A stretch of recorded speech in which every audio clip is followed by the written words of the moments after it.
going on, everybody? Joe Ray with Lowrider. And we're out here in beautiful Woodland, California. That's right, Northern California. We're here to break out with our first visit for the weekend with Breaking Bad 62. Over here we have the proud owner of the proud automobile, Eric Wisterman. Eric, say hello to all the fans out there. What's up, IGTV? I'm sure there's a lot of people out there fans of this car. So this is the Breaking Bad 62. And Eric, to begin with, before we even start, because there's a lot of madness here, there's a lot of detail. Seeing the car in person like you will right now is just, you may get a headache after this because it looks like a car that was put together and it took you about 35 years to get it to this point. And I see it on the workbench and you're still not finished when it comes to detail. So we're going to find out a lot about this guy, right? So when it comes, we're going to look right into that engine bay. And there's a lot of horsepower in there that you'll tell us about. And there's some beautiful murals and they're from a theme. And we'll get into all of that. But what I like to know out here in Woodland, California, how did you get into lowriding? Where did it all start for you? It all started with me with my brothers when I was a kid. They were car guys. Two of my three brothers were. They weren't into lowriders. They were into hot rods and muscle car type cars. Nothing of this level, you know, no show car type stuff, just some street cars, and they were into the big motors and the hot rods and stuff. So I was always around it growing up, helping them work on them or probably bugging them more than helping them, but always hanging around them as they're working on them. They were a little bit older than me. They were 9-10 years older than me. So my generation, the crew that I hang around with, my friends, I hung around with more Mexicans than I hung around with the white guys with the hot rods, so I kind of fell in love. Their older brothers would have lowriders and car clubs around here in Woodland back in the 70s and 80s. So I kind of fell in love with the lowrider style growing up, but I still always had that hot rod mentality in the background too. So that's where I kind of got a little bit of a twist of both, I think, on this car when I was building it. And as we can see by the engine bay and all the detail in there, what do you have under this hood? That's a 383 stroker. I got a Weber Ingles carburation system on it. I had Rex Hutchison Racing out of Sacramento build it. Like I said, I've always liked the hot rod style motors. I like to hear them big lopey cams, like the blown motors and the big blocks and stuff. So when I got a hold of Glenn Hutchison over there, I told him I wanted to hear this motor. Told him I wanted about a 500 horse motor. So this is what they built me. They put it on the dyno, and it dynoed at 498 horse. So it was right about exactly what I wanted. You have 498 horses in this engine bay, right? Yep. And you have Breaking Bad, this series. And for all of you out there that haven't seen it yet, like I was told, I watched it on a binge. I had nightmares at night. It's going to be one of the all-time stories to tell, just like Scarface back in the days.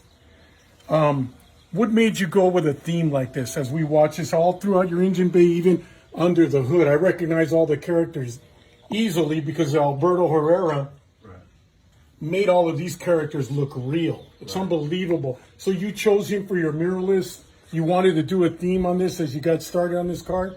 So tell us how this all led up to what you have here. I've known Alberto for a long time, and I've been around him, so I know he's one of the best in the game. So I contacted him and told him kind of what I wanted. And it had nothing to do with Breaking Bad. Some of the ideas that I took to him, he kind of laughed at me, and I'm glad he talked me out of it. As we were talking about it, he said he had a good idea for a theme for it. And he told me about Breaking Bad, and at first I told him, "You're crazy. I don't even know what that is." So he told me, "Do me a favor, go home and watch it, and after you watch it, you call me back and you tell me what you think." But he was telling me about the show a little bit and was telling me how popular it was, and so I told him I'd do it, and I went home and ran it by a couple of my buddies. The idea about it, and they thought it was a good idea. So I called Alberto back. I said, "Let's do it." He told me, "Did you watch the show?" I said, "No, just do it. I already made up my mind." So about 2 weeks later, he came up this way. I had the body off the frame. It was at my buddy's shop, Wes, out there at Brosh Automotive on the lift, and he came and started with the firewall, and that's where it took off, all freehand. And then I've had him back since about, I don't know, a couple more times. I've taken the trunk and hood and to his house, and he's been back out here a couple times doing a couple different projects for it. As we go through the whole car, we're going to see more of the murals. In days, weeks, months, how long would you say if you added it all together? Not the money, The but murals? the The time mural just to time? do it all. Well, the first time he was here doing just the firewall, and that guy works, he'll work 12, 14-hour days, sometimes 16-hour days.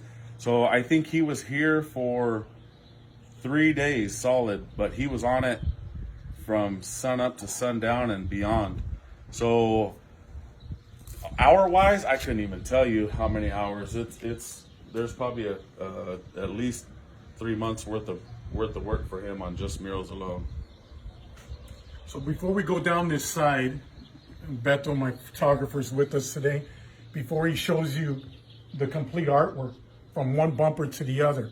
Eric, you're well known for having an original class car back in the days, maybe 10 years ago. That's back in the days now. That you won Original of the Year, Lowrider Original of the Year. You won it back to back to back. So that's very hard to do, man. You have to be very articulate. You have to be a perfectionist to have a car, because there's a lot of competition with that category of car. You've built something like that before, and then you jumped into this madness. Is there a difference between the two? Oh, there's a big difference. Going in the original class, when I was competing with the original class, I was going up against the guys like Southside, John Kennedy, Bowtie Connection guys that were building some of the best original cars, not just original cars, custom cars and original cars, but their original cars were out of this world. So that was a feat in itself, going against all them Bowtie built cars. The difference between that and this is my patience. Like I struggle.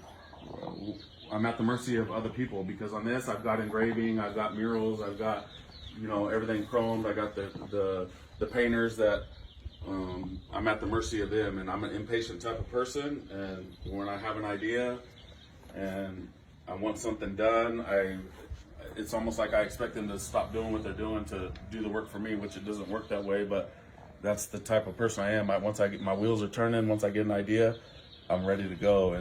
And that's probably the biggest struggle that I have with building a custom car, is being at the mercy of other people, of the stuff that I can't do myself. So we have a perfectionist with no patience. Try and figure that out. They don't mesh together. As we come down the rest of the car right here, you want to show us some of your interior work you have here. I mean, it's just endless, Eric. Yeah, this year I quit showing for a couple years. My wife Michelle was missing it, so she was bugging me to let's show again.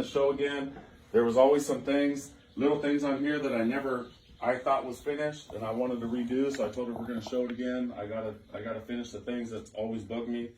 I did a bunch of different details on the interior. I read all those gauges those are a Dakota digital dash that I took all apart and made my own fascias out of stainless steel. The font matches the font from my signboard. That was a task that nobody thought I could do. When I was doing it, I broke the needle housing. So I called Dakota Digital and I told them, hey, I need a new needle housing. They said, well, how did you break that? And I said, well, I got them all apart, redoing them. They said, you can't take those apart. And I said, well, I'll send you some pictures because I got them apart. And then they were giving me trouble about it's not under warranty. And I said, I don't care about warranty. I just need to get these things back together. So they ended up sending me a housing and I got them all back together, all custom. Painted. Pablo painted them for me to color match the graphics on the car, and I did some other inserts, made some inserts on there, muraled them up. Alberto muraled them for me. Did some inserts on the seats. Made a new dash piece. Did some engraving just to highlight the interior. Never had no engraving before. Just did some small things, some diamond cutting. Jaime Castaneda did for me, and so the interior is about done. So now I've got the trunk all apart. So this car, I know for myself personally, it takes me a weekend to lay down and clean a complete car. Long ago, I used to do the undercarriages, and that was like forever. I can't imagine doing something like that again because they get dirty in a garage. You must take months just to clean this thing. You got detail from behind the bumpers. You have to drop the bumpers to wax them because the back of it, everybody, the back of his bumpers has paint detail just like what you see out here. There is no bolt that you cannot take off that there's no detail behind it. That's how far he's gone with his car. It's sick. There is a method to his madness, but you also heard that, he's hands-on. He has to be hands-on because you can't trust anybody out there in the shops today. You want this, you're a perfectionist, and you want it done the right way. Right. We all know we got to do it ourselves. So, and you do have your hands just about everywhere in here through your experience, going back to your brothers and everything. And you've been everywhere in this. Just about everything that you could do, you did. So you want to tell us a little bit about that? Yeah. And then plus we want to see your CNC machine in a while. Okay. Yeah, like I said, I mean, you can't, everybody always sends me messages on Instagram and talks about how you built their car. And you know what? It's not, I didn't just build this car. You can't, it takes a team to build it. I can't do some of this paint work like Pablo does and this engraving and all that stuff. So there was a team that was behind me with this. My buddy Jim Basco here in town, he's probably been the one that's done the most work with me, worked side by side with me on it. He's a meticulous guy just like me. My buddy Taco here in Woodland, he's a paint buddy of mine. And he's done a lot of paint work for me. So it takes a team of people to build something like this. It's not something that you can, unless you're Johnny Salters, I guess. Johnny Salters could build from head to toe a car. He does it all. You touch the whole thing. Nobody gets in there. No, Johnny Salters. No one allowed, huh? Nobody. When it came to your flaked and patterned out roof, did you have a lot of input in what you wanted and colors? Yeah, Pablo came, and when he came, he was another one that came and slept on my couch for a month when he first came. Did the roof, the dash, the package tray, and he kind of had a few drawings out, or kind of sketched a few different roofs, and I kind of went through them, and we kind of put our brains together and came up with what we got, and then it's just been all downhill from there. Everything else that I take him, he just automatically color matches and matches the patterns to what is already here. There's always going to be a fine line of going overboard. I've always said that. As long as you know where that line's at, it's always cool as lowriders because there's no limits. Right. That you can cross it over a couple steps, but don't go too far. Yeah. When you have a car like this that has a million pieces of detail, it's not gaudy. I mean, I can be gaudy. Right. I know where that is, and I have to take stuff off. You start to like something, like engraving. There's no end. You'll start engraving everything, and I'm afraid of those things sometimes. And I have to ask people when I do some of my things just to give reassurance and to know how far I should go. And it's just like fads, they come and they go, and you got to watch out for that too. But most of all of these ideas are yours. Are there a lot of things in here that you did? I think we were on the phone the other day. You didn't like, or you were going to have even Alberto do something for you that you didn't even know if you were going to like until you had to look at it once you put it on. And it may be something you may just say, no, I don't want to do that. Yeah, that's happened quite a few times with I mean, I've thrown stuff away. I've got hydraulic tanks and stuff that's painted and done. Yeah, he's got some, I had some wheel knockoff chips machined out, and I'm having him put some micro murals on them, and I don't know if it's gonna look cheesy or not, but I won't know until they're done, and I put them on my knockoff, and I may like them, I may not. I might use them as to skip across my swimming pool, who knows. But yeah, this car to me, I mean, it's probably overdone, you know what I mean? I probably wouldn't do it again. I think I want to build more of like a streetcar type thing again and get back into cruising and why is that? Is it the money? Is it the time? Is it the shops you have to trust? It's all money's a huge thing. Time, it's all factors in. It's not fun when I drive this. I mean, you hear people all the time about trailer queens and all this, and it is what it is. I say there's three types of people in this lowriding. There's the people that show, there's the people that are in the streets, and then there's the people that do both. And I try to do both. I don't hit the freeway in this thing, but I will, me and my wife will take it for a cruise through the neighborhood and up and down Main Street or whatever a few times a year, 6 or 7 times a year. But the whole time you're stressed out because you don't, you know what I mean? Someone's going to hit you, or what rocks are going to chip you underneath, or what am I going to clean when I get home? And I'm too fat and lazy to be under there cleaning all the time like that. So all that time and effort, money, and you can't enjoy it. Right, You right, got to worry about right. it. Yeah. So having no patience, you have your hydraulic guy here, Mike. Mike, you want to explain the madness that went on in this trunk and what you do, who you are? Because you're well known out here, and it's all about Pesco, right? Now it is. It's just, I've been doing it for about 44 years, and he trusted me to help him do it. Everything in here was his idea, his design. All I helped him do was make it happen. You know, he told me, this is what I want here, this is what I want there. But like I tell everybody, everything in here was all his idea, everything. You know, he said, I want hard lines that look like this. I bent all the hard lines, but it was all him, you know what I mean? It was all. And what are we doing right here? I know all his squares are all disconnected, right? What are we doing now? Had one zigzag that wasn't working properly, got that repaired, and then one of the pump heads, he didn't like the paint match. So we had another pump head painted. Wow.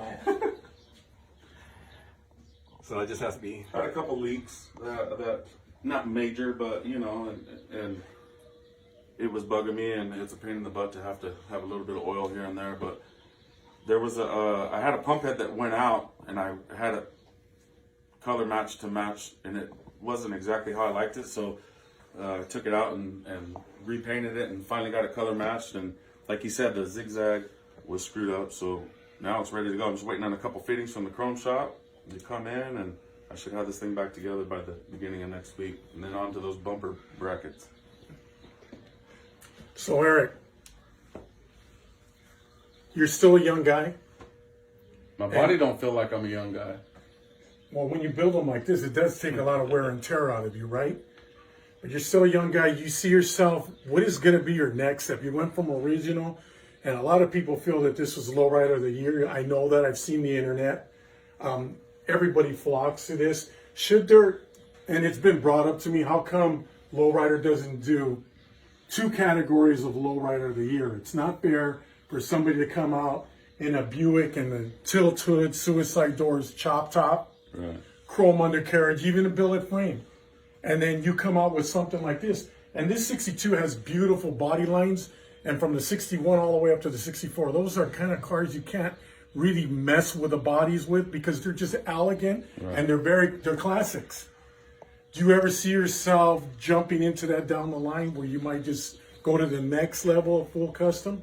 I've got some ideas in my head. I probably won't do it, but I've got some. My wheels are always turning. Like sometimes I'll wake up in the middle of the night out of dead sleep with some crazy idea, and so I've got so many ideas right now on another car to build, but it probably won't happen. I think I want to get back into the streets and something that I could put some air conditioning in and black it out underneath and Take a vacation for a while. Take a vacation. How do you relieve your stress from this? You in the Corvettes, hot rods? Are you into motorcycles? What gets you away from this? Because we all need a different hobby to get away from this madness, and then we come back in with a fresh mind. Do you have anything? I like muscle cars. I love 68 Chargers. I love Camaros, 67, 68 Camaros. But to be honest with you, working on this, when I'm in my shop doing my thing, that's where my stress relief is from regular life. You know, I go out there by myself, and I start welding and grinding and cutting and trying to fab some things, and that kind of is my stress relief in itself. Let's go that way. Let's go look at the CNC machine he has, everybody. Because he is hands-on, like he says. When you want something done right, you have to do it yourself. And look, we have pedal cars. Couple grandkids there, huh? Yeah, I got 3 grandsons now. Started out when I started building these, I only had 2 grandsons, and now I got a 3rd one, so I don't know what I'm going to do. I told him I wasn't going to do another pedal car, so I don't know if I'm going to do a little tricycle for him or what, but... I see you staying original to the cause with an X-frame on it. Yeah, I made my own little X-frame out of some tubing. Got these fiberglass bodies, and built a little frame from scratch for both of them, and Pablo did his thing on those, and and the bodies are getting close. I got a few murals to do, some striping and finish the interior on them, and those things will be ready to go. This is your next project to take you away then, huh? Yep, 49 Fleet Line. 49 Fleet Line. Yeah. I love that. When I looked at this in the beginning, when I first dropped by here, you know, just the way the roof line goes on these things, oh man, I could imagine what you're gonna do with this. You already have a color picked out? Yeah, I think I'm gonna go. I got this for Michelle. She's gonna take this thing out and make a driver out of it. I'm probably gonna paint it like off the 57s, that Desert Rose. I don't know if I'm saying that name correctly. I'll do the frame and everything on it. I got a pesco set up for it. It'll be a driver. I'll probably undercoat the belly of it. I'll probably paint the frame to color match the body and do a little highlighting engraving and put some AC in it and drive this thing to LA instead of trailering it. So here we go, everybody. Hinges, boxing them in. I see the metal cutouts. You're hands-on, and you like to tease everybody out there, right? You like to get up on social media and show everybody the tools of the trade. So, what did you do here? These are my CNC machines here. I got 2 of them. I just invested in a new one because the first one was getting worn out, but I try to do as much as I can by hand. I got a buddy here in town, Seth Bridges. He does when I need some stuff water jetted. I could call on him and he'll water jet some things out that I can't do by hand, but for the most part, I try to do everything by hand as best as I can. Very nice, Eric. Well, there you have it, everybody. For everybody out there that loves their Impalas, they don't get any more perfect than this. I remember back in the days, somebody told me there's no such thing as flawless. And you know, as a builder, everybody out there, you know, you want to take that special step and go through that experience of your first build. The second build is always better. And so is the third one. And it just keeps on going and going and going until you see somebody like this do what he does. And then it just like, you almost want to throw in the towel and just say, you know what, okay, I give up. I'm going to try something else too. Maybe we should all try a Fleet Line back there or something like that to get away from it. Low Creations Car Club. You were from Low Creations? Yeah, Low Creations. I was with them for many years, for probably 15 years. They're out of San Francisco. They've been around since '74, so they're one of the founding clubs around this area with Low Conspiracy, a new style on them guys. It's been a while since I've been in the club scene. It's just not, you know, when I grew up as a kid, lowrider clubs were kids from the neighborhood, you know, that grew up together, they knew each other, and now you've got these car clubs where you've got members from all these different towns and they don't hardly know each other until they meet each other for the car club thing, and it's just not the same. Nothing bad against car clubs. It's all good, but I'd rather just stay solo and me and my family do our thing. You know what I mean? That'll be our car club. You're a car club by yourself. Well, there you have it, everybody. So he's adding some more detail to it, and you'll probably break it out in another show down the line then, huh? Yep, hopefully soon. Yeah. We can get out of these strange days that we're into. Yeah. Eric, I want to thank you. I want to thank our viewers for visiting this private car show where we got a chance to witness Breaking Bad, the immaculate 1962 Impala. Eric Wisterman is the owner. When you guys are at a show, you come out and see it live like we're doing right here. Don't be afraid to ask him some questions and hang out for at least 15, 20 minutes. Just looking at the fender or the hood. It could take hours looking at this whole thing. There's a lot of madness going on here. But he sets the bar out there for all of us, because I've always said this, buddy. The other automotive industries, including the hot rods and the muscle cars, they're all watching what we're doing. And I know that when it comes to factories and machines, and I've mentioned it before, you know, there's the Riddler Award. You know, and people have asked me before when we started doing this, who would you say were the builders that could build a quality ride that could compete with a Riddler Award? Now, of course, we don't have a couple $1 million in our pocket. But I think that the artistry, the heart, I don't care about the wallet, what you got to pay off 40 employees to build a car. I'd like to see that guy, whoever it is, get out there and put their hands on their car too. To me, that's a true Riddler car right there. And this one does represent the lowrider world right here. I'm sure everybody out there agrees. Eric, Thanks for having us here. Yep, thank you. Thanks everybody for being with us. You know, there's a few more trips that we're going to make. We're going to visit Impala's Car Club, the family-oriented car club. Plenty of chapters. How do you keep chapters together? We just talked about that. Right. I've been told by Kiki, one of the founders, it's family, keeps it all together, the wives and the kids. We're going to visit with Doug Vigil, your buddy. Yeah. We're going to discuss new style history, story in King Boulevard, Santa Clara Fairgrounds, like we mentioned. There's a lot of rich history out here in Northern California. And like I said before, and it's always been this way, Eric, because you've been out here, it's another world by itself. Joe Ray with Lowrider, thanks for being here. We've got 4 more to go. Thank you.